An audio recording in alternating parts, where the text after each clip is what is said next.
Numbers chapter 5. And the Lord spoke to Moses, saying, Command the children of Israel that they put out of the camp every leper, every one who has a discharge, and whoever becomes defiled by a corpse. You shall put out both male and female. You shall put them outside the camp, that they may not defile their camps in the midst of which I dwell. And the children of Israel did so, and put them outside the camp.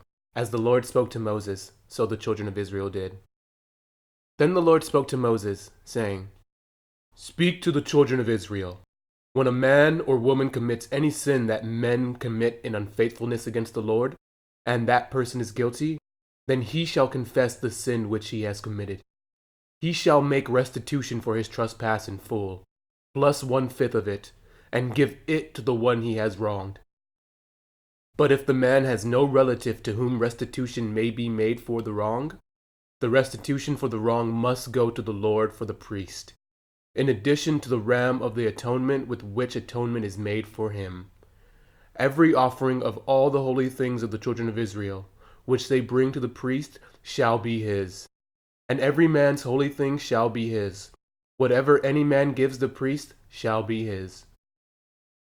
And the Lord spoke to Moses, saying, Speak to the children of Israel, and say to them, If any man's wife goes astray and behaves unfaithfully toward him, and a man lies with her carnally, and it is hidden from the eyes of her husband, and it is concealed that she has defiled herself, and there was no witness against her, nor was she caught, if the spirit of jealousy comes upon him and he becomes jealous of his wife, who has defiled herself, or if the spirit of jealousy comes upon him and he becomes jealous of his wife, although she has not defiled herself, then the man shall bring his wife to the priest.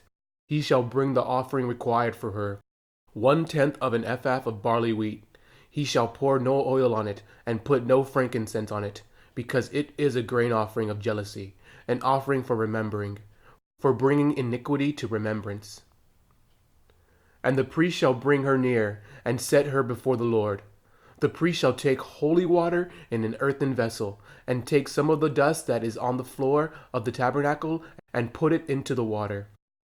Then the priest shall stand the woman before the Lord, uncover the woman's head, and put the offering for remembering in her hands, which is the grain offering of jealousy. And the priest shall have in his hand the bitter water that brings a curse, and the priest shall put her under oath, and say to the woman, If no man has lain with you, and if you have not gone astray to uncleanness while under your husband's authority, be free from this bitter water that brings a curse. But if you have gone astray while under your husband's authority, and if you have defiled yourself, and some man other than your husband has lain with you, then the priest shall put the woman under the oath of the curse, and he shall say to the woman, The Lord make you a curse and an oath among your people. When the Lord makes your thigh rot and your belly swell, and may this water that causes the curse go into your stomach, and make your belly swell and your thigh rot. Then the woman shall say, Amen, so be it. Then the priest shall write these curses in a book, and he shall scrape them off into the bitter water, and he shall make the woman drink the bitter water that brings a curse, and the water that brings the curse shall enter her to become bitter. Then the priest shall take the grain offering of jealousy from the woman's hand, shall wave the offering before the Lord, and bring it to the altar. And the priest shall take a handful of the offering, as its memorial portion, burn it on the altar, and afterward make the woman drink the water. When he has made her drink the water, then it shall be, if she has defiled herself and behaved unfaithfully toward her husband, that the water that brings a curse will enter her and become bitter, and her belly will swell, her thigh will rot, and the woman will become a curse among her people. But if the woman has not defiled herself, and is clean, then she shall be free and may conceive children. This is the law of jealousy, when a wife, while under her husband's authority, goes astray and defiles herself, or when the spirit of jealousy comes upon a man, and he becomes jealous of his wife, then he shall stand the woman before the Lord, and the priest shall execute all this law upon her. Then the man shall be free from iniquity, but the woman shall bear her guilt.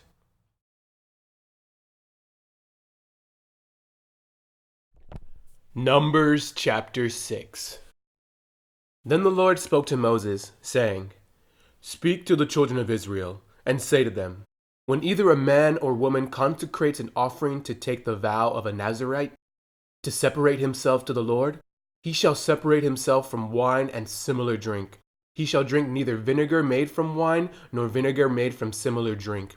Neither shall he drink any grape juice, nor eat fresh grapes or raisins. All the days of the vow of his separation no razor shall come upon his head, until the days are fulfilled for which he separated himself to the Lord. He shall be holy. Then he shall let the locks of the hair of his head grow. All the days that he separates himself to the Lord, he shall not go near a dead body. He shall not make himself unclean even for his father or his mother, for his brother or his sister, when they die, because his separation to God is on his head. All the days of his separation he shall be holy to the Lord. And if anyone dies very suddenly beside him, and he defiles his consecrated head, then he shall shave his head on the day of his cleansing. On the 7th day he shall shave it. Then on the 8th day he shall bring 2 turtle doves or 2 young pigeons to the priest, to the door of the tabernacle of meeting. And the priest shall offer one as a sin offering and the other as a burnt offering, and make atonement for him, because he sinned in regard to the corpse. And he shall sanctify his head that same day. He shall consecrate to the Lord the days of his separation, and bring a male lamb in its first year as a trespass offering. But the former days shall be lost, because his separation was defiled. Now this is the law of the Nazirite. When the days of his separation are fulfilled, he shall be brought to the door of the tabernacle of meeting, and he shall present his offering to the Lord. 1 male lamb in its first year without blemish as a burnt offering, 1 ewe lamb in its first year without blemish as a sin offering, 1 ram without blemish as a peace offering, a basket of unleavened bread, cakes of fine flour mixed with oil, unleavened wafers anointed with oil, and their grain offering with their drink offerings. Then the priest shall bring them before the Lord and offer his sin offering and his burnt offering. And he shall offer the ram as a sacrifice of a peace offering to the Lord, with the basket of unleavened bread. The priest shall also offer its grain offering and its drink offering. Then the Nazirite shall shave his consecrated head at the door of the tabernacle of meeting, and shall take the hair from his consecrated head and put it on the fire which is under the sacrifice of the peace offering. And the priest shall take the boiled shoulder of the ram, 1 unleavened cake from the basket, and 1 unleavened wafer, and put them on the hands of the Nazirite after he has shaved his consecrated hair. And the priest shall wave them as a wave offering before the Lord. They are holy for the priest, together with the breast of the wave offering and the thigh of the heave offering. After that the Nazirite may drink wine. This is the law of the Nazirite who vows to the Lord the offering for his separation. And besides that, whatever else his hand is able to provide, according to the vow which he takes, so he must do according to the law of his separation. And the Lord spoke to Moses, saying, Speak to Aaron and his sons, saying, This is the way you shall bless the children of Israel. Say to them, The Lord bless you and keep you. The Lord makes his face shine upon you, and be gracious to you. The Lord lifts up his countenance upon you, and give you peace. So they shall put my name on the children of Israel, and I will bless them.